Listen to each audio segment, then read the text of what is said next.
And you're on the dock with Pastor Troy. We're in the studio again, and you know there's trouble coming. Trouble for the devil. He's going to be on the run today.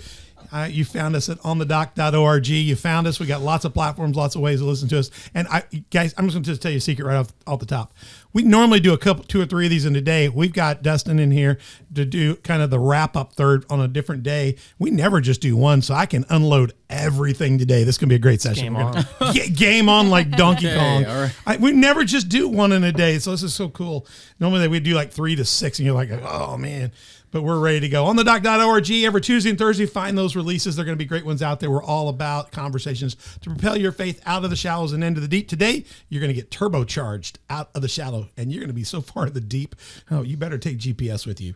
You better have God with you. We have 8 different platforms, but we want you to go to YouTube, Spotify, iTunes first and foremost. Then go to Google Play. Don't go to Facebook if you don't have to. If you do, we're not mad at you, but they are not happy with us. Roku, Rumble, SermonNet are also great as well. We got in trouble. Dustin, we got in trouble with Facebook on Wednesday night. We have Wednesday night class. Wednesday night, we're just teaching the Bible. I'm almost done. We have great input from our local and our online people. They're asking questions. One of our online people was asking a question about the Lord to our spiritual greeter, and she was just answering the question spiritually. And all of a sudden, Facebook, she's in the men on our Facebook. They come up and they locked her out. You're now locked out from comments because of your conversation. Now, don't worry. The pastor got locked out back at Christmas because I told somebody in the feed, Merry Christmas. They locked me out for it. They didn't lock me out for it once. They did it. I got so frustrated. I reposted it, forwarded it again. They locked me out a second time. I did it a third time just to make them angry. So, and she stays in lockout prison. So she said, but we don't really know what we did, but Facebook, use Facebook if you have to, but they may not let you comment. So social media, Facebook, Instagram, Twitter, Telegram, and Getter. Isn't that crazy? That is It was bizarre. nothing controversial. I promise you. I wasn't talking about anything like I normally would to get us in trouble. They just didn't want her to. I mean, sometimes I instigate them. Subscribe, hit like, notify, comments, and all those kind of things. And we'd love to have you as a Patreon partner or sponsor. 4 levels of partnership, 3 levels of sponsorship.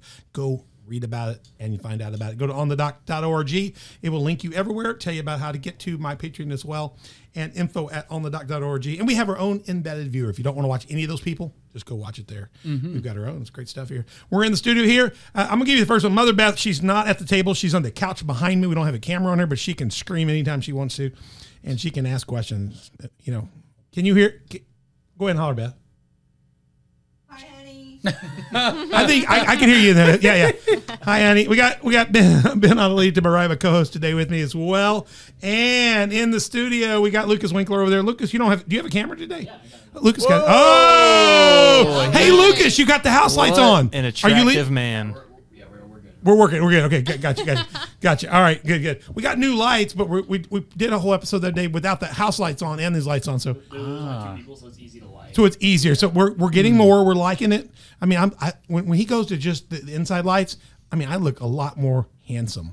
With these on, the table isn't all blown out in the the image. Yeah, but see, it's yellower now. When he turns that off, this doesn't get yellow anymore. But I have better color. I look so white in the Colossians series. I'm like I'm like a vampire, and I don't believe in vampires. You're but Italian. I'm Italian. I should be like a tan, olive and red. But my problem is I'm Northern Italian. I'm from the Alps, the Italian Alps, and we're kind of all of our family went over the hill to Switzerland to pick up, people. And so we picked up some of the blonde hair. We picked up some, so if you're Italian, you went over the hill, brought back your bride. So I got a little bit of the Alps in me. Yodel-a-hee-hoo. That's what happened with our family. That's exactly what happened. Yeah, we're back here in our Worship Leaders of Southern Illinois series, a super series, season 2 on the Doc Special, and we've got in the studio for part 3 of this sub-series and part 17 in the Worship Leader series, Dustin Keele from Cornerstone Church. Welcome, Dustin.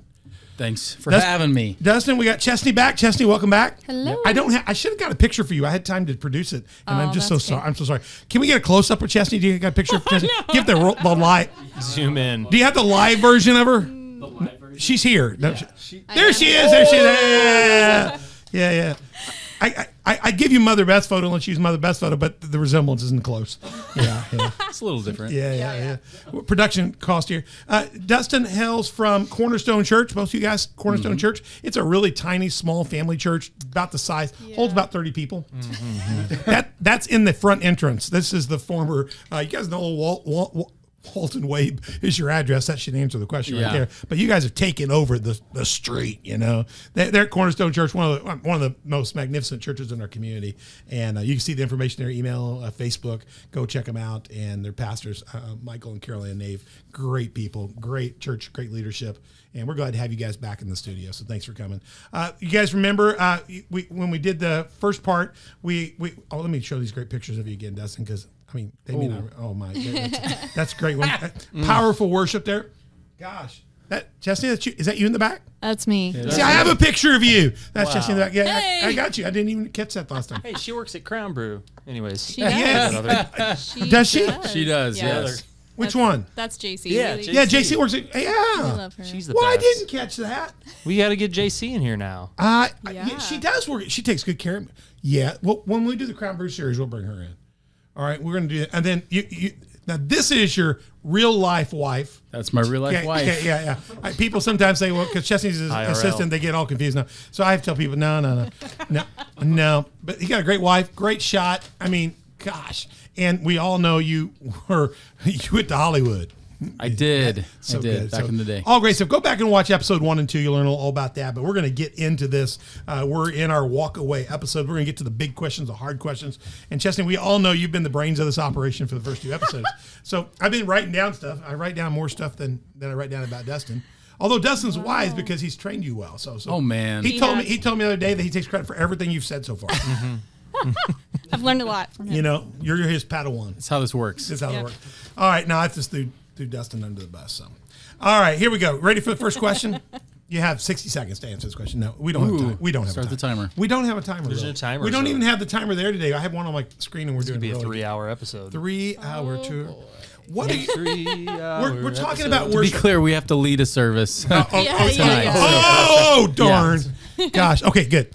All right. Are y'all having your service on Good Friday? Are you still doing? Are you doing a service? You're just doing the one big service. We're doing the one big one. Yeah. Yep. We just dated this episode, but that's okay. You got the stadium. Yeah. You're at the crazy. stadium. That is cool. I'm really proud of that. That's a really cool deal. So that'll be cool. We may have to come to. Do we bring a bat and glove? Yes. That's required. Do you shoot the Easter eggs out of the guns? You know how they do the hot dogs, the hot dog gun? I've never seen a hot Hot dog gun. You don't know a hot dog gun? I thought they were just They have t-shirts. they have Me too. one. They have one there sitting around. I bet they left it. It's a CO2 gun. It's a massive thing on the end. They put food shoot in They it. put hot dogs in it. They put T-shirts in it, and I've they seen shoot them out t-shirts. to the crowd. That seems not you sanitary. You need to have that during worship and shoot stuff out. Wow. Okay. It would change. We could bring a potato gun. Don't use potatoes Ow. because that can hurt Painful. some people. Yeah. But you could shoot stuff out. You could shoot like you get like goodness. an on the dock mug. We'll give you some on the dock mugs. Yep. We would wrap. We'd have to Ceramic. Bubble, we'd have to bubble wrap them first. They might not make it. Surely you guys got some products you could shoot out, man. We could shoot something out. I mean, you need to You think would about think it. of that. Ballpoint No. pens. If I were doing what y'all were doing, I would do that. and So. other safe items. Caps off. Yeah. I want to be clear about something too. Chesney is not. She's not my assistant per se. Oh, she's assistant worship leader. Director. Director. Yes. That's a bigger word. She does lots. She's. So really, boss. she keeps everything running. Basically, is what you're saying. Oh my gosh, no doubt about Well, it. now I'm going to ask this question to her Ask her. because it sounds like she does it. So each week, you guys, pastors do this, worship people do this, directors do this. Every week, it's like Groundhog Day for us. Okay, yeah. It's Groundhog Day. You have Sunday. It's over. You're done for the second one. How long do you breathe after that? Do you go get some sushi in the parking lot first, or you choose the store? Do you go eat? Do you do your food? Do you relax? Do you walk your dog? Do you take Monday off? When do you go, oh my gosh, I've only got 7 days, 6 days. For you guys on Sunday, you've only got a few more days because you got Friday. When does panic hit you? And you realize I've got to do this again in the name of Jesus. I will just say I really love my job, and it does. I mean, there are times it I love my job too, but I go, oh my gosh, it's Tuesday. I got to start. Yes, no. I feel that. There are days where it's like, okay, more chord charts, more attached. Did you ever see the show 24? It was hot. So. You know 24. Yeah. They'd start that thing, and the thing would click, the dink, dink, dink. I hear the dink start. I don't hear it till like Monday night. Okay. Because I take Mondays off generally. And that didn't last week. I was bad. But somewhere it just starts running again. I think, oh my gosh, I got to get ready. Mm-hmm. So when does that, when do you go from, I finish the service to you hear the chink, dink, dink, dink? So we take Monday off. And because we're there Wednesday night, Friday night, Sunday morning, that's about 8 hours. You deserve Monday off. So we take Monday off, yeah. And I don't know. I don't feel like I have that anxiety of like, oh, I have to do it again. You know, there are days that are like that, but I don't feel like it's a weekly thing for me. I don't know. We're going to take your blood after this, and we're all going to dope off it because that's great, though. So she basically is calm, cool, and collective. You're right. No, yeah. She's got things. I mean, she's a director. She's calm. Yeah. What about you? What do you flip a gear? I don't either. And I have to tell you, it's a lot to do with things that people like her can contribute to my life. It's so the system is running so smoothly, and the preparation is there that we don't have to worry. The streams just come together for you and it pulls. It's true. Yeah. So we have our services planned out far enough in advance that we are able to get all the resources plugged in far enough in advance that it's just not stressful. Now, if there's like a special event, something that like upsets the rhythm, it kind of throws it off. That really gets you, doesn't it? Like, that can for sure. Yeah, like you get somebody's got a wedding on Thursday and they're Friday in there, and all of a sudden, oh my gosh, we got to flip when we have a wedding, it just destroys our platform. We love you. All of you that have to do weddings here, we love you. We're not against you. But every bride goes, can we move the drums? Yes. Right. That kind of thing. And they have no idea what that requires, right? Well, now it's on wheels. It's on wheels now. We can roll it. We can roll it. Yeah. Yeah, we put ours on a rolling system. That is good. That's good. That's a good move. But you know what I mean? You know what I mean? And we love everybody. You have a funeral, and we're honored to do anybody's funeral, but you throw that extra piece in there. Now you got to do stuff for that. That's a challenge. What about you? Ben, do you? Yeah, usually it's the Saturday night right before Sunday service. You don't panic till Saturday night. Yeah. I'm like, oh, I got to pick songs still. Golly. No, it's not that bad, but I feel the weight of it. I mean, I'm always excited for the next service because I love what God's doing in our midst. But but for the load to come off for a minute and then the load to come back on, for me, that's kind of Monday. And then Tuesday morning, I'm starting to think about it. You carry an uncommon amount of responsibility. But you do too. You got like 3,000 worship services at your church. Oh, that's not true at all. That's not true at all. Just the 3. Yeah, but that's 3,000. I mean, you guys got a lot of seats. So, I mean, that's a huge responsibility in leadership, and you've got a huge, great team, and you guys are doing great ministry. So I don't think some people handle that differently than us, and you guys handle it. Lucas, you're not Mike, but when do you start panicking? I don't really panic anymore. No, you don't. He doesn't panic. Yeah. I don't There's panic. No sense in it. I used to, but I don't anymore. Let me be honest. I don't panic for these guys at all, to be honest with you. Sure. It's more like, well, I have my game on. Right. Do I have the right word? Even if everything else falls apart, we can just use an acoustic guitar. Now, the two of us, we work well enough together that everything, my computer could blow up and I don't have my notes and they're shredded, and the two of us could work together. Yeah. We'd probably do better. Sure. You as the one who's giving the message, you kind of start from scratch every week. Every week. We don't do that so much. Even in a series, we're not you're writing a little bit 6 songs every week. I'm doing Micah right now. I just finished Micah 4 and 5. I got to take on chapter 6 this week, and honestly, it's this week. I haven't looked at it yet. I did my pre-study on it. I have notes on it, but I haven't seen it since about 3 months ago.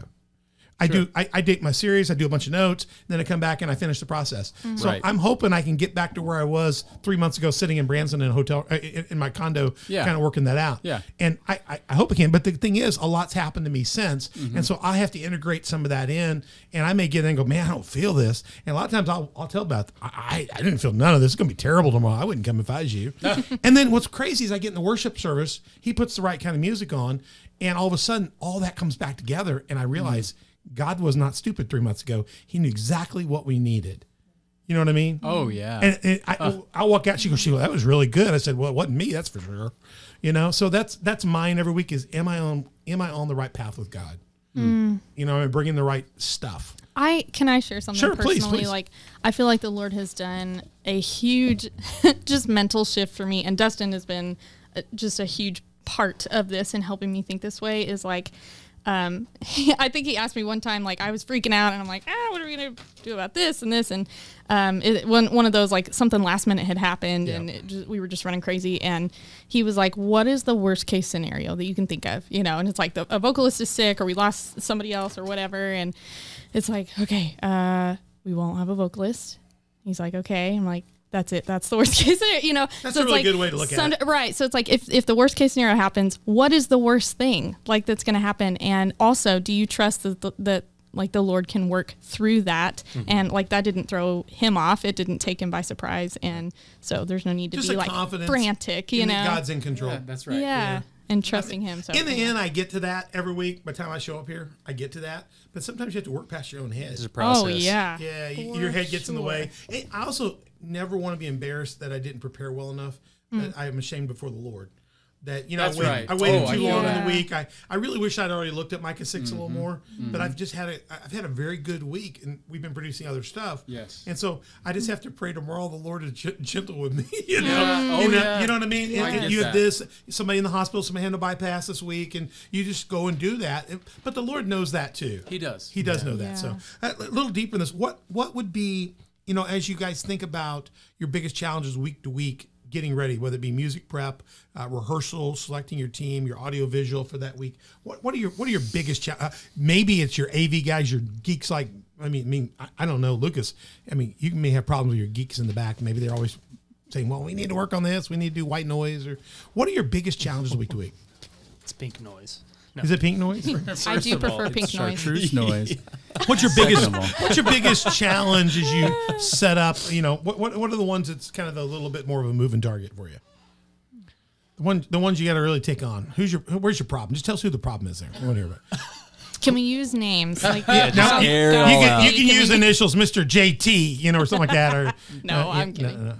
The guy that has a frog face, that guy, you know. No, Oh my God. Yeah, frog face. yeah, frog face. Yeah, Oh, we frog know. face. Yeah. You know. You're going to understand why I'm thinking frog face in a minute when I get to the last question. Frog's on my mind. Oh, is it? Now you're going to wonder. That's foreshadowing. Oh yeah, you're going to wonder why is a frog on his mind. Okay. Okay, I'll just. A frog will be stew in the integrated into mystery. this show, but he will remain hidden. Okay. A frog will be because integrated. it's on the dock. This is deep. It's on the dock. On the dock's a dangerous place. Something pops up out of the water. You never know. Old Greg. You asked that question about what's the biggest weekly challenge, and there were two things that come to mind. One of them is about the team, and the other one is more personal. So the team-oriented one has to do with the fact that not every member of our team operates at the same level. That's a good point. There's a threshold that they have to meet to serve, but beyond that, not everybody is at the same level of skill, and so Vocally, musically, Across the board. maturity, age-wise. Well, yeah. Right. yeah. So when it And you're not being critical. It's just a reality. yeah, that it's we're just a all- reality. Yeah. Every Christian's different. Everybody's different in their development, right? Yep. And we're upfront about that too, and saying like, hey, we're all on a journey. We're at different places on the journey. That's all right. Where you are is fine, as long as you're still journeying forward. You want to see steps Yeah. forward and not a lot of steps back. Yeah. So like I still take regular voice lessons. We're all still honing, right? Because it's our responsibility to invest. So I see these guys practicing all the time. Yeah. A lot of people don't realize worship leaders don't just show up and play. They're practicing, they're learning stuff, they're upgrading their equipment, they're doing checks, they're pushing themselves. Yeah. that's faithfulness. That's faithfulness. So we look at the roster for the week and we say, who is maybe a little weaker? on this week, and who needs a bit more attention in our band leading prep. So going into rehearsal, who might need a little more support, and So developmental coaching would be a part of you. Each week you're strategizing. That may look different depending on who's on the makeup, what song it is, what challenges there are. That's very good. I mean, so somebody is tasked to be the MD, the musical director for each rehearsal. Used to always be me. Now it's not. Now we have a team of 4 that we divide that between. That's great. And they know that they're supposed to take notes on every song, know everybody's parts. Going into rehearsal, they know if there's somebody that needs a bit more support, they gotta write down a bit more detail for that person, so they can be there for them when they need. That's very good. The other thing is more personal. Ben, I'm sure this resonates with you. You know that you can pass the muster probably without trying too hard. You develop your skill to a point where you could kind of phone it in and nobody would really complain. Sure. Right. Yeah. So that is one of the things that I wrestle with sometimes. I know that vocally, I know that generally when it comes to facilitating a service, I can just sort of skate and nobody will be the wiser. Totally. And so for me, it's like the thing that you shared before the Lord, when I put my head on my pillow, have I really been faithful? Yeah. To give my best today. Yes. Yeah. Did I prepare well? Yeah. Yeah. And so that's good. I think that's what makes effective ministry, whether you're a worship pastor, youth pastor, children's pastor, lead pastor, is realizing who we work for. We work for the Lord, and we want to do things as the Lord. A guy who I'm really, really close to, we were having a conversation sometime last year, but he told me something that just stuck with me, and he said the difference between people who are known as great people and people who are known as gifted people is because you can just skate by on your gifting, kind of like you're talking about your talent. He said, great people are just gifted people who apply discipline. And I'm like, gosh, I need some discipline in my life. You know, it's like all these things you're talking about is really just applying discipline to what God's given you to really see it through to its fullest potential, you know? Yeah. And I'm not good at that either. I'm terrible. Because, man, I need so much help to do that. One of the things that helps me be disciplined is if there's a system. Like I did well in school because I knew this was due on this date, this was due on this date. There was a schedule. Somebody was telling me when to do what, and I could do that. Yeah. But without that, when it's just like a vacuum, I guess I could do this voice lesson. I guess I could practice now, or I could do it in 2 weeks or whatever. It just sort of all gets mushy. But people like Chesney and Nathan, who was my boss, they think organizationally, they think structure, they think system, and they gave me the scaffold. And that's really been helpful. Yeah, that's good. Yeah. You know what? I want to. This is an outside the box question because we're only shooting one episode, and I can ask crazy things. As a pastor, I mean, I'm coming up on my 35th year of being a pastor. I've been preaching as a lead pastor all that time. Now I was an associate a couple times, but I would associate one church, but have my own smaller church. So I've always been a lead pastor, at least of something attached to it from the beginning. And I mean, I have every message I've written. I bought a computer first when I got my first dollar. I bought a computer. Some of them I have to go back and find in like old versions, like Word Perfect, you know. And I've got and I didn't start using PowerPoints till probably 15, 20 years ago, but I did. So I have every message I ever wrote. And when I started in Energy and Culp, I preached on Sunday night, Wednesday. I had messages for all three. So I was doing three a week. And that's, that's 150 a year. I'd be gone a couple of weeks, but I was hitting 150. Then you add in Good Friday and you add in Easter Sunday and you add in, not Easter Sunday, but like Monday, Thursday, get a few other things in there. I was doing 150 sermons a year. Messages a year. Now I'm doing one plus a Bible study, which is the least I've done in a while. Right. But they're ongoing. They're a little more, I'm more immersed. And so sometimes I'll think, I'm just going to go, I got this vast, archive, and so I'll say, Beth, I'm just going to take it easy this next month. I'm going to go grab an old series from about 15 years ago and I'm going to pull that thing up. I'm going to play that one and I'll pull it out and I look at it and just on behalf of everybody I preached at, I just want to apologize. I look at it and I go, that is garbage. Why did anybody show up at any of those churches I pastored over the years and listen to that and not stone me to death because it was shallow or not developed enough or this or that. Right. And normally on a regular week, I can take 15 hours is what I need in a week to get my message ready. Now, that means I've already done a week-long retreat where I've done all my study. So average message is 30 hours, and I do my own PowerPoints. So I produce that as well on my side. 30 hours, okay? I go grab that thing. I'll just have a few hours. I'll clean it up. And I can spend almost 15 hours reworking a sermon so I can be happy to preach it again. I have to restudy it, rework it, and go, man, it was garbage. You were pitiful. And then you guys have to do sometimes the same songs because people like my wife want to hear, back in the day, she wanted to hear a Revelation song every Sunday. How do you do you rework the songs? Do you come out and do the song like you did? Do you push it to a new level? Do you ever get sick of it and go, man, that disgusts me? And how do you handle your stuff like that? Because for a pastor, it's a little different message. We don't sing the same song every week, but I know you guys don't always play it the same way either, or take it on the same way. Or how do you handle that going back to the well type stuff?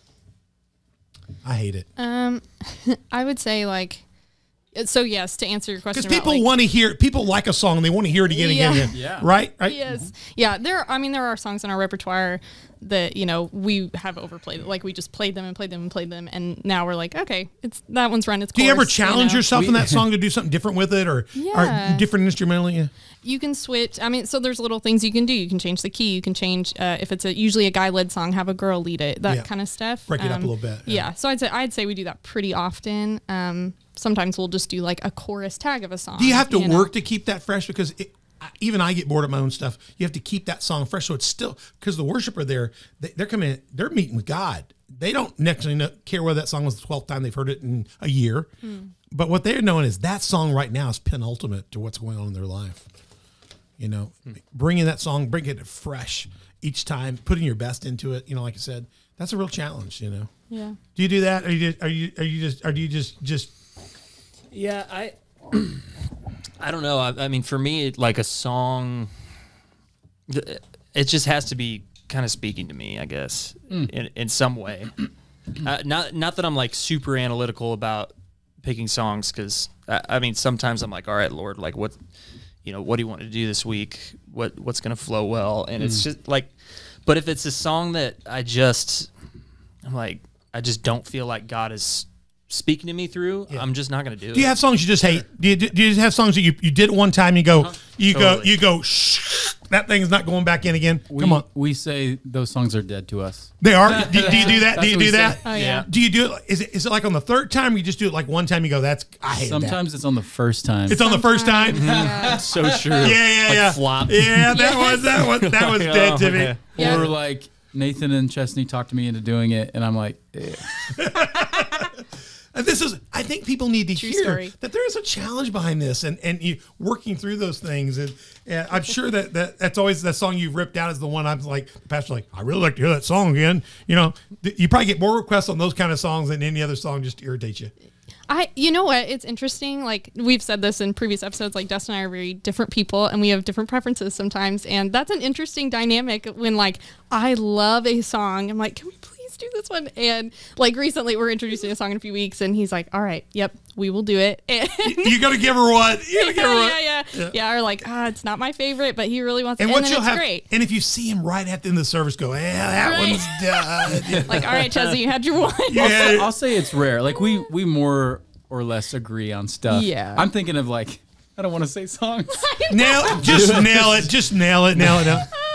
Center My Life, I don't love. Yeah. I don't love it. It's a Austin Stone song. Is that an older one? We love them. Kind of. We love you. It's old, yeah. Is it the Oh Christ? Center my life on your name. I don't know that one. Jesus, there is none more beautiful. I like it. Just Good song. If you want to go to my Patreon right now and become a partner of ours, we'll remove that portion from our episode. Copyright. We'll take it. We'll take that out. All those comments will be removed from the episode. Who's the writer of that song? Austin Stone. Yeah, Austin. We'll take that out. Just have your Stone. have your people call my people. He'll forgive And us. Yeah. Right. Yeah, we love you. You're right. I played that one too much too. Yeah. Does that happen to you too, Ben? Does that happen to you to get songs that you just go, no, we're not doing that one again? Yep. Yeah. I mean, or you're going to defer it to one of the other teams. Go like, that's a Shane Amanda song, or that's going to be Tracy. No. Well, I have a very. I always have a conversation. Like if I have, We have different usually I have leaderships. a co-leader, somebody with me, or I'll just have Shane and Amanda lead, and I'll support them from electric or something. But I always am like, Are they married or something? Yes. Yes. Okay, yeah. Yeah, they're a team like Donnie Marie. We call them But Shannon. Donnie Marie are Shannon brother and Amanda. sister. So it's, But So like He's that, the but third- not like but that. not like that. But it's like Sonny and Cher, but not like Sonny and Cher because they weren't Christians. But like if it's Donna I'm leading with that weekend, or if it's like this weekend, it's gonna be me, Haley, and Amanda. But I always like, hey, is there any songs that are speaking to you guys that you would like to lead? Amanda's leading And with you, but without Shane. Shane's turkey hunting. Oh, my. Oh my gosh. I can't loves blame him the though. I kind of wish turkeys I more kind than of want to just me. pawn it off on Amanda and Haley so I can go turkey hunting. You should have gone. Oh. Gobble, gobble. But yeah, I mean, I'm very open to that, and a lot of times they'll throw me, like Donna will throw me songs that I'm like, I've never heard this, but let's go for it. And if she's Donna, vibing on did you it make and this she's gonna song? lead it, yeah, it's like some like random old Israel song or something, you know. But I'm like, yeah, we'll go for it. And even if I don't jive with it, but they Lead, you'll they support, give that feel support. passionate about it, and I'm like, okay. So let me ask. This is a big question. One of the big questions that we're going this for this series here is: how have you seen in the last 10 years or so? You can go back farther if you want, but in the last 10 years, what's a big move or change, whether it be evolution or you may say it's devolution, you know, going the wrong way, Devolved. Yeah. devolved. What if something major you've seen change in the culture of worship in the church? Something maybe that's evolved. One of our guests said recently, spontaneity. You saw no spontaneous yeah. worship before 2011, and now spontaneity and spontaneous worship is common in a lot of churches. Even churches are more mainline connected. They're doing spontaneous moments of worship, and we kind of attributed that back to some of the early movements of the House of Prayer and other things that. And then it was very outside the norm, but now it's kind of normal. You know, it's almost like yeah. So what is something? Not you don't have to be in that track, but any track. What's something you've seen majorly evolve in the last 10 years or so in worship? There's one thing that comes to mind. So, like gang vocals or like choir type things. Do you know what I mean? Yeah, so I was like gonna say that too. Charity Gale, her Yeah. recent album had Has the big choir a behind lot it? of people behind her. Yeah, kind of carrying the melody, and so the lead vocalist is freer to do ad libs and things. They're like doing that. more weaving. You see that in the worship initiative a lot too. I see that. I'm big in that. I love that. And you'll see them singing, but the singer is weaving and bobbing and doing all this stuff, and everybody else is carrying the line. Maverick City, Yeah. Elevation, like all of Yes. them have been doing stuff like Yeah, that. you know, it's something you would have seen more in. I grew up. I'm gonna give this away, but when I started getting my doctorate at Southern Methodist, my favorite church is the Potter's House, T.D. Jakes. So the black church was doing that a long time ago. Oh, for sure. Their choir was pulling it, and whose leads is just bobbing and weaving and ripping and running runs. You see that in R&B. Oh, it You comes see from that- gospel, It comes for from sure. gospel, Oh, no yeah. doubt. But it's kind. I totally agree to you. That is something you see much more today in the church total. A very big change. It's cool too. I don't know. Remember if Dustin Griffith talked about that on the podcast, or if we were just having a conversation. But it's cool to see, like the black gospel and the apostolic choir and that type of music is really kind of blending with CCM. We and did we're talk. kind No, of we talked reaching about this, like, we talked happy- about that in the episode. Yeah, that's right. I That- couldn't remember if it was in the That episode. you're or even not, seeing the CCM start to pick up some of that stuff, Yeah. like that. You know, we saw that when was it We Are the World, We Are the Children. They kind of had the choir carrying that back in the day. You remember that, like Live Aid or something like that. But I do think it's become more of a norm in the church style. That which means you got a lot of people carrying melody, and then the leaders really just having a blast. You know, which is my favorite kind of music. So I think that's kind of cool. So hey, I expect I want one of those Sunday. I just want to see you go nuts.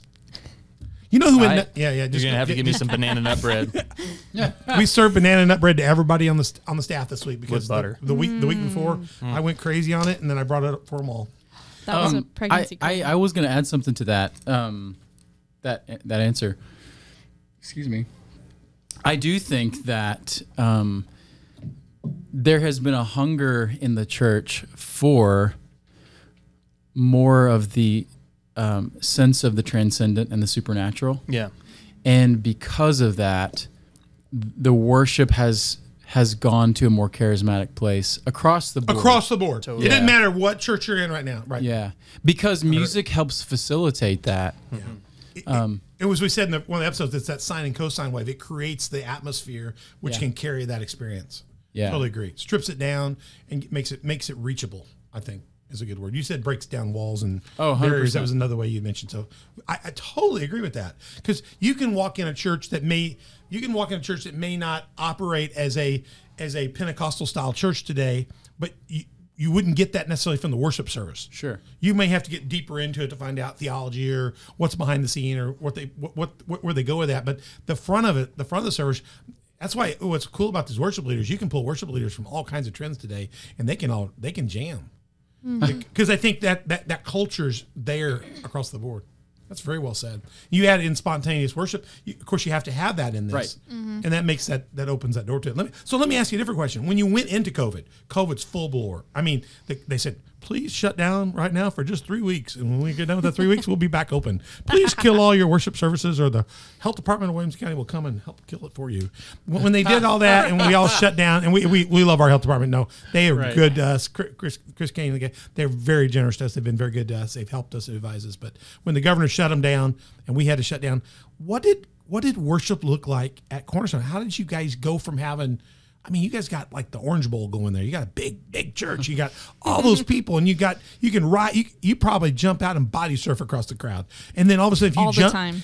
all the time, of course, and then if you jumped out Trying to on, quit. but if you jumped out on that first Sunday of COVID, and you'd hurt stuff because there's no way to catch you. How did you? It's true. Or you would have caught COVID. What changed? One of those What options. changed for you guys when you guys no-win. did you guys just shut down and quit?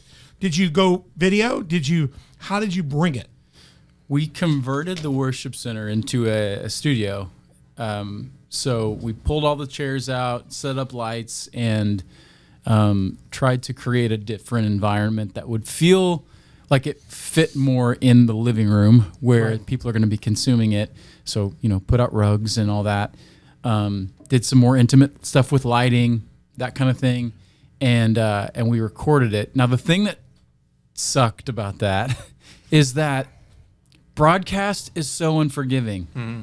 And so where you might be a little pitchy live and nobody would know or care, like it sticks out like a sore thumb on a video feed. Oh yeah.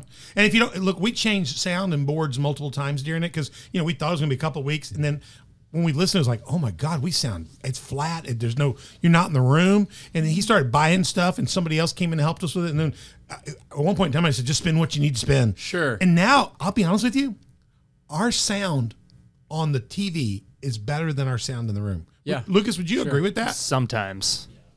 Depends on who's mixing. It rivals it. If Lucas is mixing on both our house board, if Lucas is on both our house board and our TV board, I'm not knocking anybody else. Right, not But, to- I mean, look, Lucas is highly trained. He's People very- they just don't know. They don't know what Lucas knows. yeah. Sure. I mean, guy comes Yeah. from Bethel. I mean, guy's wicked. I mean, so listen, Bethany. Bethany. It's Bethany, not wicked, but good wicked. Yeah. Glinda the Good Witch. But Yeah, I mean, yeah. but he put it on my head. I was like, wow, we sound like it changed so much at home. I like listening to us now. But we were bad for a while. So what did you do about What'd you do? I mean, so you want to interfere as little as possible. I mean, you have to do some. So we're asking our vocalists to be working on their pitch and this and that. But the thing that was so exhausting about it is that we would have so many takes that were almost good enough, and then have to do it again and then again, and people's voices and fingers, and it would get late, and so that was rough. So did you do it and then do a playback and take a look at how it was? Not most of the time. Sometimes we would if we were iffy on it. Most of the time we just knew. I biffed on this part. We need to redo What's it. that? Was Nathan not doing post-production on the audio? Were you guys just recording it straight through and just leaving it? We would do some post on it. Yeah, and sometimes we would what is that? Like what is it whenever you Auto-tune? Pitch correction? put the takes together, like you cut and splice it? Oh yeah. Oh, just editing? Yeah, okay. Yeah, see, Lucas Editing. auto-tunes me every week. I sound so much better when he does that. See what he's doing it right now? Yeah. No? Oh. Yeah. I want to be auto-tuned. I want to sound like the guy on the 7-Up cover. 7-Up. Ha, ha, ha, ha. The So 7-Up. since we used the click, it was very consistent. Oh, we yeah. were Yeah, you're on able grid. to kind Boom, of boom, cut boom. and paste some Yeah. stuff together. Yeah, but I hate to tell you, we just went live and just hated it. We either loved it or hated it later. Like that TV show, Love It or Hate It. Do you like the house? and then we just kind of fixed it over the weeks. I mean, we just Yeah. it was tough. I mean, And there's things you can right. do. I mean, you get a mixed template like we got, and we went live with it too. We went live. We went live stream, with all the good, the bad, and the ugly, didn't we? Yeah, we should. There are a few we taped, like when you did the tape, and when we had COVID, we did a few of those. And we did a couple, like the one Sunday we wanted to all be gone. We I still swore didn't do- everybody to secret. We came in and shot it all on like Tuesday. Yeah. Shot the whole thing on Sure. Tuesday, and it was like right before it was over. We said we all need a week off, and so we all took a week off. So we came in and shot the service, shot another one, and he put it in the box, and then we just executed it and had our people run it. But I wish we could do that next Sunday, but we can't get away with that. for Easter. That's one thing I'll miss For is the fact we Easter. we literally. So you guys actually you put it together, then you pick a time to broadcast it out at your regular time. Yeah. Yeah. Did you guys have people actively responding to you and talking during the service, interacting? Did you do some interaction with chat or anything like that during service? We did have that. I was not involved in it at all. Neither was Chesney. Yeah. So Well, it's a real challenge. Now, what would be the challenge post-COVID? I think when I talk to all the pastors, I do a series called Pastoring in 2020 Beyond. I haven't had Michael in yet. I am going to get Michael and Caroline. They've told me they'll come in and do one. I've got a couple more pastors. I'm going to do another part of this in season 2, where I've just talked to them about what the church looked like before COVID, through COVID, and then what's really changing in the culture ahead. Because every pastor sees clear things that will never be the same again. There are a few things that are moving back toward normalcy, but there's some things that because of what we did will never be the same again. We will always probably in the future have some version of live stream that'll be a much more quality than just a ping pong camera in the back. That's right. It'll be just as good because we've got people watching us in Thailand and Africa and Michigan. We got people in the Upper Peninsula that don't have a church locally that picked us up from the past. And we've got people that just can't get here. They're shut-ins or lock-ins. And how do you go back to having one camera way back there and I look like a ball going back and forth, back and forth, back and forth? They're used to being connected. Yeah, why would you? I mean, back. now that you have leveled up your production values and you've got the people who can do it, like, why would you step back from That's that? a good question. Yeah. And just to throw you in the breach, like I said before we talked, when we got on the other side of COVID, we went into a leadership meeting and I said, well, we're over. We're going to get back into regular stuff. They said, yeah, Cornerstone's going to shut their feed down and they're going to just go back to making people come or else.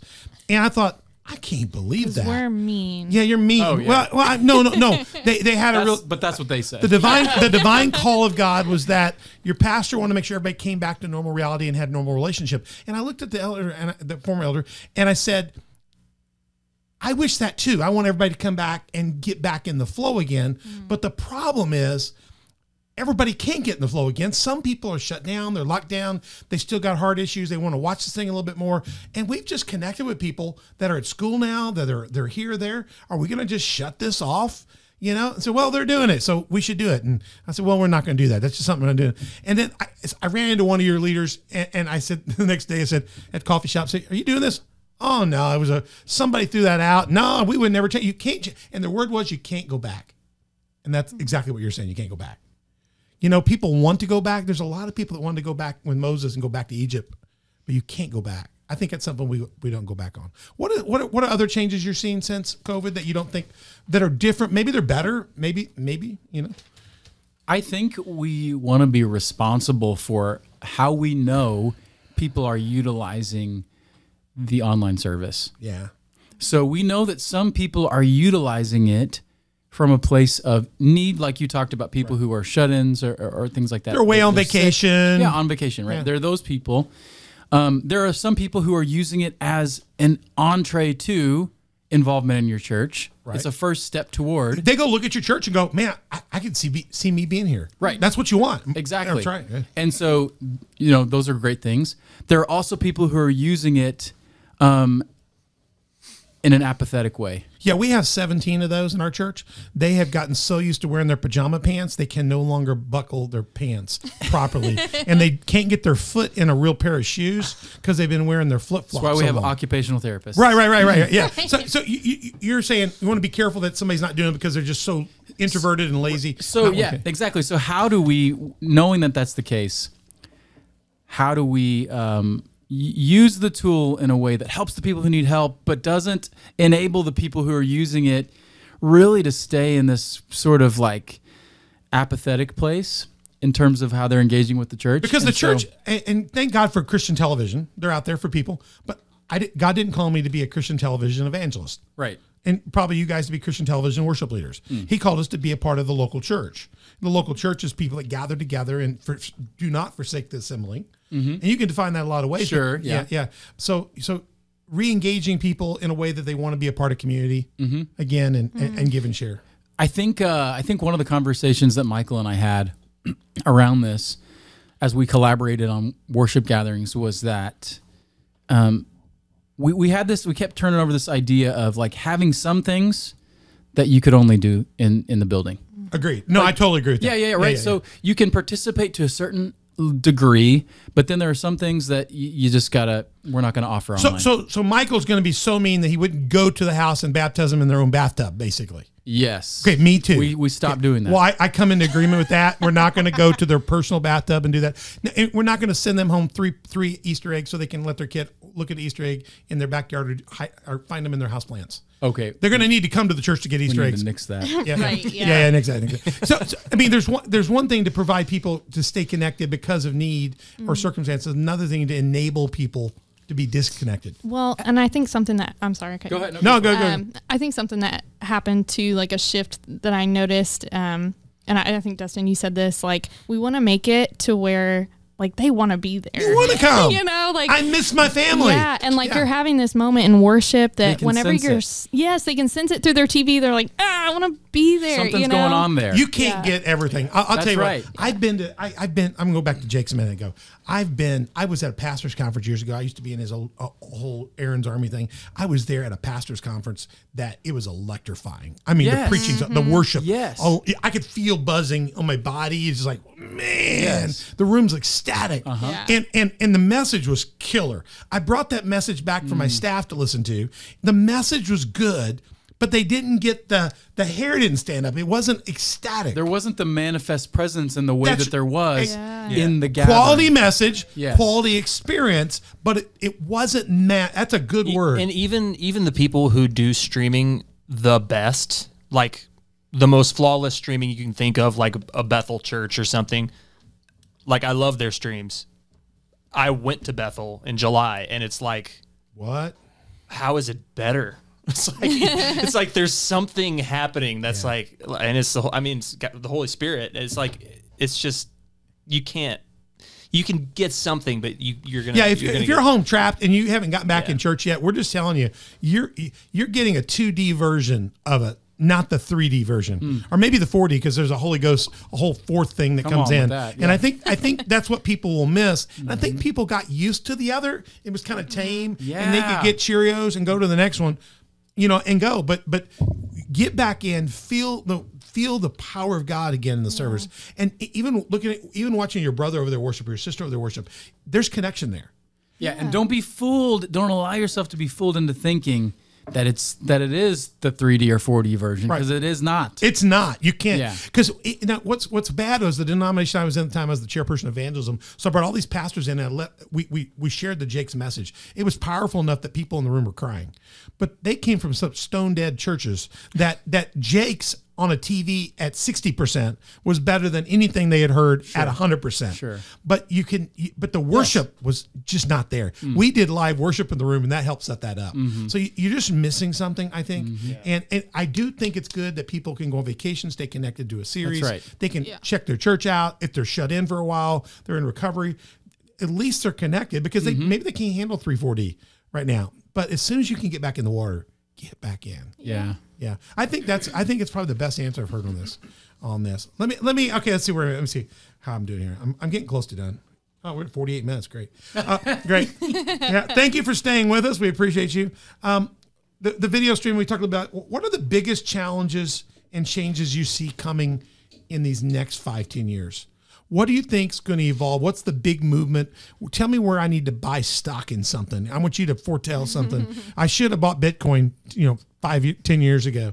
A guy today, they had Bitcoin conference someplace, and it's going to be 30x, 100x bigger, but I'd like to have been at the first X. So what is something in worship you think you're going to see a next evolution, or you're starting to see it already, you're getting ready for it? What would you say that would be?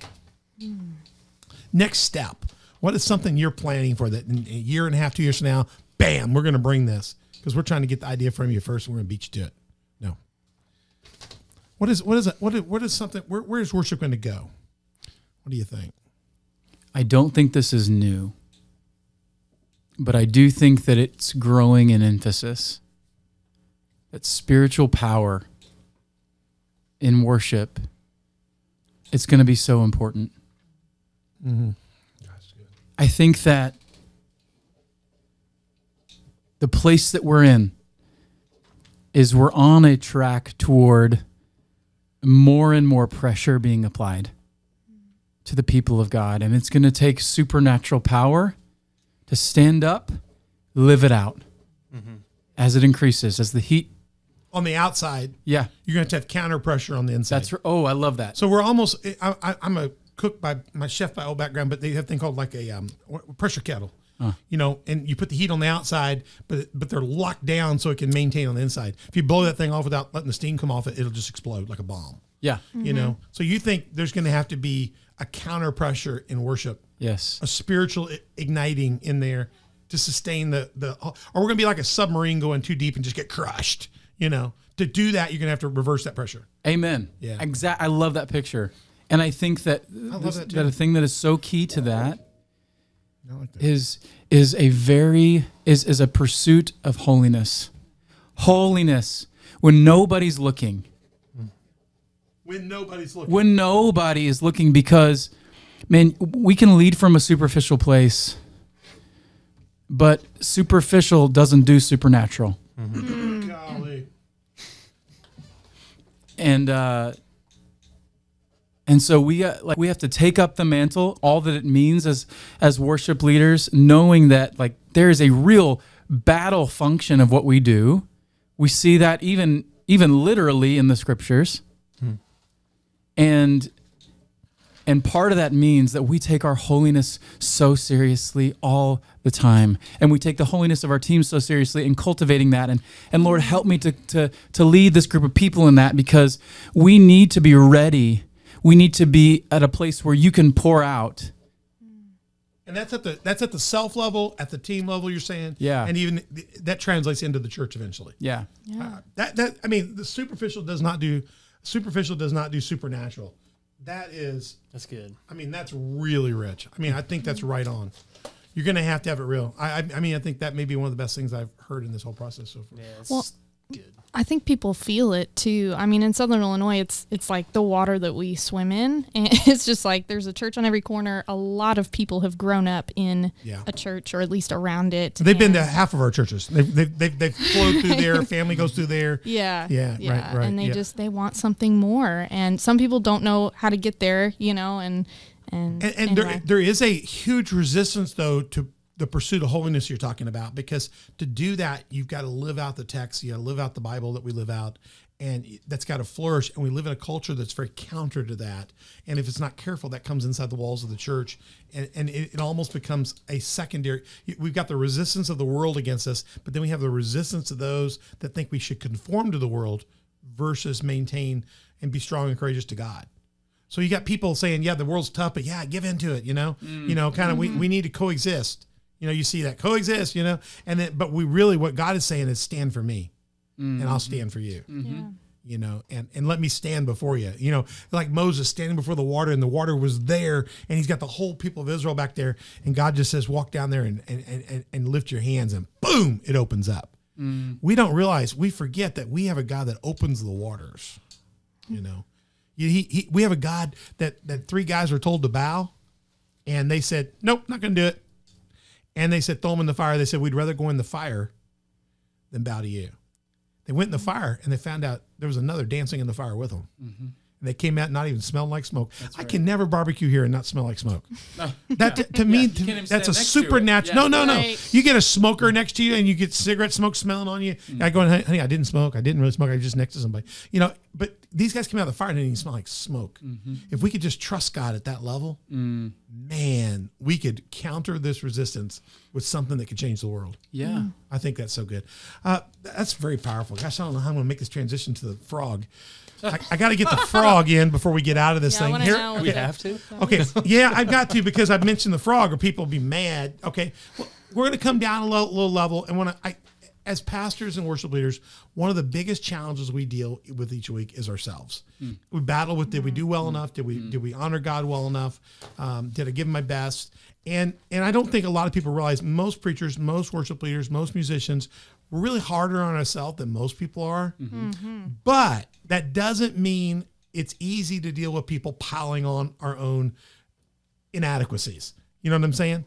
And so my closing question to this is, how do you take on the critics? And how do you take on people that are just kind of, working at you? And so that you will understand what I mean by critics, there's only one standard for that, and that's the green guy and his show.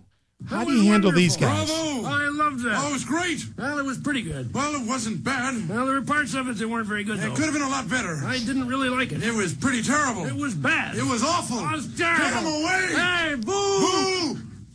Boo! Now, I realize the green guy wasn't shown, but it is the Muppet Show. He's implied. Muppet Show. Yeah. He's implied. He's implied. Yeah. Kermit is implied. I mean, we all have times where those guys show up in our church. We know which pew they're in. We know where they're at. And they seem to know when to catch us at our vulnerable moments. You've come off the platform. You've emptied yourself. Yeah. You're exhausted. They don't know that your kid had fever last night. They don't know that your wife is struggling with something. They don't know that you lost somebody. They don't really even care. That you've got those certain people that just go, man, they look like their yoke's down. I've got to get them now. And we know that was these famous guys from the Muppets. We know it was Statler and Waldorf. They're very famous for that. The reason that didn't move, I was afraid they'd shut us down. So I did a static picture with the audio, and it'll beat the Facebook people. All right. So how do you deal with those kind of critical people in your ministry so that you don't let them pull you down? Because I think there's a lot of worship people, a lot of people that need to hear that. How do you, because you guys haven't gotten accidentally to the level you are at. You're at the top level right now in our region as far as churches. You guys are at the top of the echelon. But I also know this, it means you have more Muppet guys. You have more Statlers and Waldorfs than I do. And my two drive me nuts. But at the same time, I have two, you may have a section. How do you deal with those people and love them with the love of the Lord, and at the same time make sure that doesn't bring you down, Bruce? I'm gonna let Dustin take this one because he's the head honcho, and I think he gets more of it than I do probably. I have had a handful of these guys, and and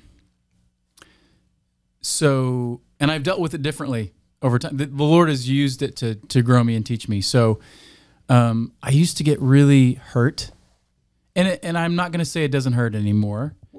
It does. We can be strong. 35 years. There's just a time when, even if you're strong, there's a time when you're the most vulnerable, and that's when it's easy to pierce you. They can find that moment, the one chink in the armor. Yeah. And for people that are listening as he answers this, it's a lot of things. It's not that they pick on you. And just let me give you that. It could be like your song selection. Hate that song. Song's too loud. Song's too short. Song's too fast. Oh, I hate that song. I wish more drums. The haze makes me sick. I don't know why you use that haze in the room. It can be lots of things. I like your hair. Your hair's too long. I don't know what you're doing. What's with the gel stuff? And and the jeans are too tight. It can be anything. Yeah. And we all know how do you handle it? So there are critics that are just mean-spirited, and so I usually engage a conversation with the person. I usually do. And in that conversation, I can discern a bit about where their criticism is coming from. Right. Is it just a mean-spirited kind of thing? Or are they zealous for the Lord and they have a different perspective from me? It could be constructive. It could be something you could use. In which case, I really need to know why I'm making the choice that I'm making that they disagree with. Right. And so it can be kind of helpful. Yeah, every now and then, yeah. Yeah. I agree. there was a guy who did not understand why we used lights and why we use some of the production factors that we use. That haze is like a gas. When it comes down, I have nose running all week. I Yes. said, people, it's just water. Well, they think so. It's just water. So here's- No, it's chemical warfare. I'm sorry. Oh man, I'm glad you said that. So I understand why people have an issue with it, because the place that we most often see these production values are in secular concert venues where it's all They about pay a the lot of show. money. They don't gripe at all. Oh, that's true. Yeah, I That's love true. it. It's true, but it is about a show and it's about entertainment, and that's fine. That's fine. But then they think that in the church, when they see that that's what it's about, and it's not. Yes. So, but I understand why they think that. Right. So let's talk about it. So this is a very real conversation that I had. Whenever we look into the Old Testament and we see the instructions that the Lord Himself gave for the tabernacle. It was all of this gold and flourish. It was amazing. And purple and scarlet threads, and it was embellished. And there was something about the environment itself that was colorful, that was supposed to suggest to you that this place is special. Reserved, exotic, top level. Yes, it was supposed to engage the senses.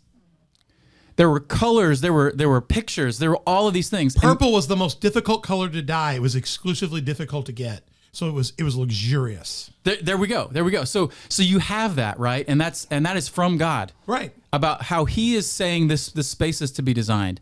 We know that light is God's idea, that color is His idea. Oh, yeah. And whenever we harness all these things and we're pointing them in the same direction at engaging the senses and glorifying Him, it's a beautiful thing. Now, this guy had never thought of it that way. That's right. And every vision you see a prophet have is standing before the throne of God. It's magnificently overwhelming. brilliant. And I got news. We're going to stand there for the rest of our eternity. So we're trying to get people ready to go. Get in that mind frame. We're in the kingdom now. The kingdom is at hand. Now, can you have lights going on and it be all about show and it be shallow and all that? 100%. Absolutely. You can. Absolutely. You can. And I want people to be sensitive to that. I don't want that. But I want them to be. But to create an experience Yeah. that's transformative, that causes that transcendent moment, you can do that using the gifts that God gave us. God gave us that ability to do that. So the point with this particular conversation with this gentleman was, I knew why. He had a criticism, and I had a why to give him, and so it kind of transformed his perspective. Now there are sometimes I don't know the why. I've got to take their feedback and say, is there anything true about what they're saying, and why do I do this, or why did we do that, or why? And if I don't know, I need to spend some time asking myself that, and working on that with the Lord, asking the Lord about it. And I can even tell this gentleman that, like, hey, you know what? I don't know why. Yeah. And that's a decent question. And there are things that I come across like this I don't have a good answer to, and I need to spend some time with the Lord about it. And sometimes somebody's just plain mean; they're just picking on everybody. That's right. And they sit up at the top like that. You have that, and you determine that very quick. And once I know that, then you can shut it down. Yeah. Well, I just sort of like give it to the Lord, and I'm like, eh. I had people one time that got on this kick. I mean, got on this kick about the loudness of our sanctuary service. Sure. You know, the decibels of it. Sure. And I got following these people on Facebook. I already know where this is going. Yeah.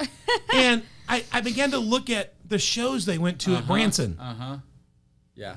And they would come back saying, we went to 3 of them today. We went to the shows they went to at Branson. We went and checked them out. Do you know what the decibels were at those shows? Right. And they have pictures of them smiling and the best day of their life. And I'm thinking, we're 30 decibels below that. Yeah. And How you does didn't that say, connect? how does that connect? It's funny how people pay this money to go to a concert and they'll just get blown away by the haze or this or that. But then do they want the church? I'm not saying we got to kill you with your ears, but do they want us to be less of an experience? That's right. We should be more exuberant. Absolutely. Yeah. Yeah, I agree with that. And it should have value to it. And it's kind of funny, the ones that gripe about it, they'll be very quick to go do something that'll be a lot louder, a lot different, or this or that. It's just people kind of get carried away with that. I think one of the maturities is you learn how to process that through. And I think you've shared a very healthy way to, it's a chance for reflection. It's a chance to examine yourself. Is this my problem? Is this something I need to learn? Or is this something that's really their problem? And they're just projecting. Yeah. You know, and when they teach you in pastoral psychology, you got to learn very quick, is it your stuff or their stuff? Is I it, love and they that. call that transference. Whether is it me, or they transferring their garbage on me, or are they mad because their boss was mean at work and they're mad at their wife and they're taking her stuff, putting it there and then here, and they really just need somebody to love on them and love them through it. And I think that's good to stop and listen. Or they were at another church where the worship leader was, I don't know, egotistical or whatever, and all about himself, and they just assume that that's you. Yeah. I think these are all good things, and we're going to get out of this, but I think what's been really good is what you guys bring to the table is just a wealth of experience of what you're doing each and every week, and the leadership you're given in our community, not just at the worship level, but your church gives in the community as a service organization to the community, and the leadership is great. And I think a lot of pastors out there, worship leaders, Christians out there need to be listening to that and just kind of think through the process, because what I've learned really carefully is you guys are very intentional about the pursuit of holiness and excellence and bringing people to the throne of God. It's been a real privilege to hear these guys. 100%. And you guys don't get rattled. I guess we're going to try to inspire to be more like you guys, me and Ben. Oh, good. You want to do it? We want to be like them. We want to be like them. I gotta call something out Yeah. about y'all. Yeah. You have been such a blessing to me because you have been passionate about seeing unity in the body of Christ. Amen. Yeah, I want to see it. And you've put that in motion. Yeah.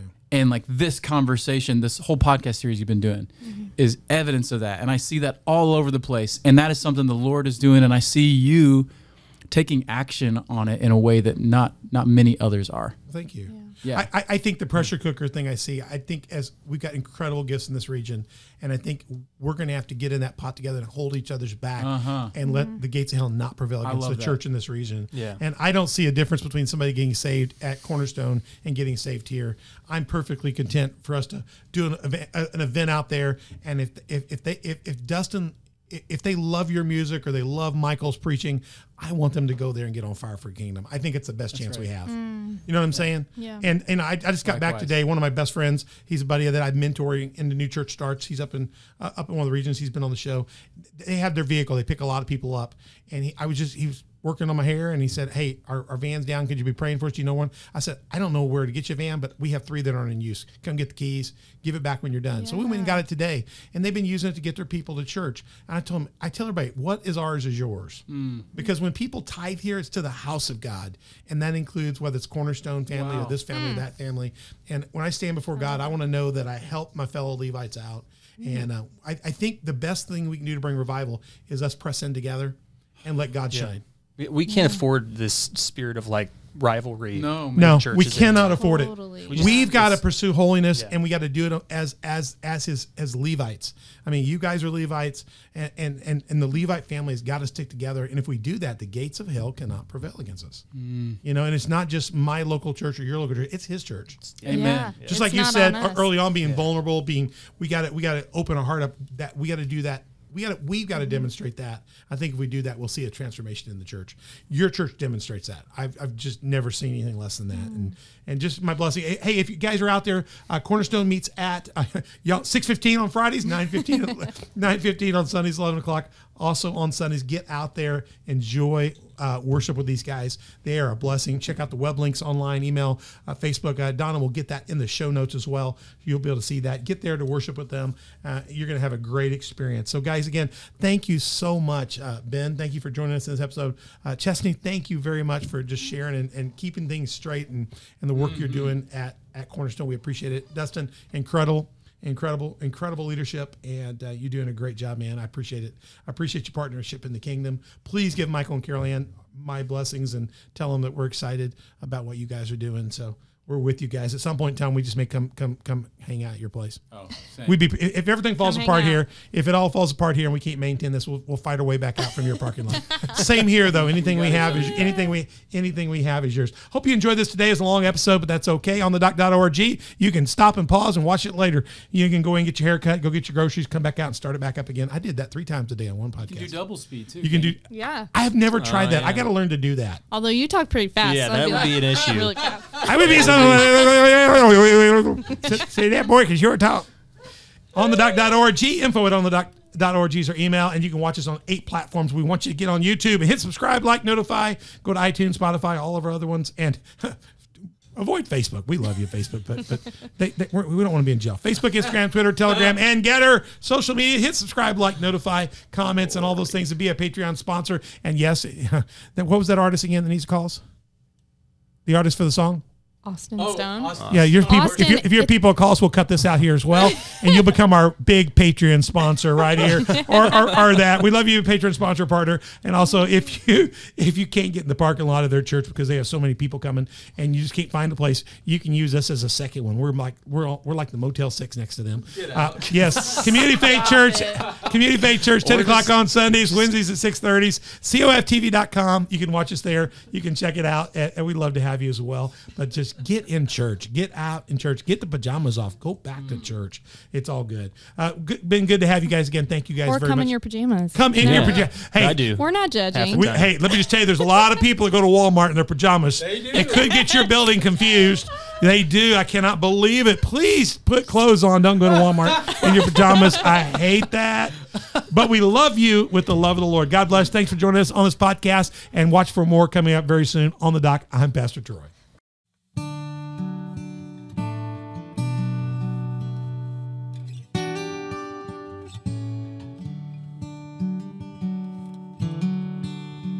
As each night breaks into morning, gentle mercy beckons me. For I put my hands to labor, set my mind on Calvary. Look to Jesus, suffering servant, God in flesh, the perfect man. For the joy that was before him, laid his life down as the Lamb. Jesus Christ, my hope of glory, sure foundation of my life. In the race that's set before me, I press on to gain the prize.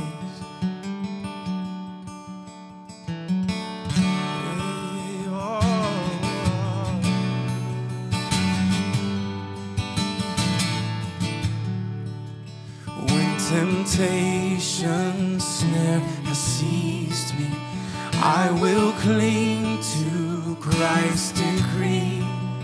Free from sin's dark gravitation, by his death upon the tree.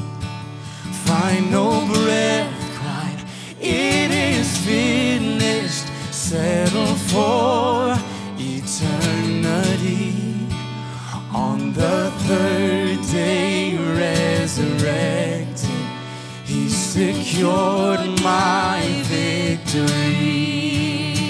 Oh, Jesus Christ, my hope of glory, sure foundation of my life. In the race that's set before me, I press on to gain the prize. When the final night has broken, shines the kingdom of the sun. Oh, the highest commendation when we hear him say, well done. In the presence of the author and perfecter of our faith, we will shout our testimony. You have kept us all the way. Jesus Christ, my hope of glory, sure foundation of my life.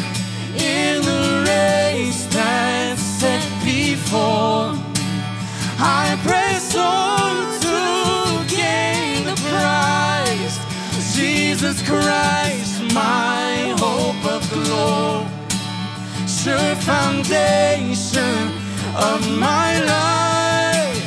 In the race that's set before me, I press on to gain the prize. I press on to gain the prize.